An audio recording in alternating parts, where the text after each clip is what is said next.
එතකොට අපි සාමාන්‍යයෙන් බැංකුවකට හරි අපි ඒ වගේ මූල්‍යමය ආයතනයකට චුට්ටක් ගිහින් බලමු.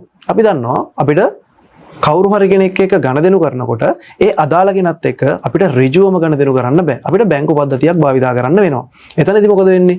අපි බැංකුවේ තමයි මුදල් ටික තැන්පත් කරන්නේ. අදාළ කෙනාගේ account number එක භාවිතා කරලා. එතකොට ඒ අදාළ කෙනා එයාගේ branch එකට ගිහිල්ලා ඒ මුදල් ටික withdraw කරගන්නවා. ඉතින් බැංකුව හරහා තමයි අපි දෙන්නගේ ගණදෙනුව වෙන්නේ. එතකොට මේ ගණදෙනුවට මොකද වෙන්නේ?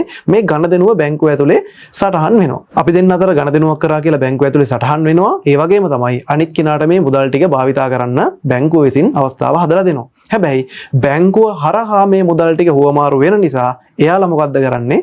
මේ ගණදෙනුවෙන් කමිෂන් එකක් අය කරගන්නවා. එතකොට ප්‍රශ්නේ තියෙන්නේ කොතනද? මේ සටහන් වෙන සියලුම ගණදෙනු පාරිභෝගික විදිහට අපිට බලන්න බෑ.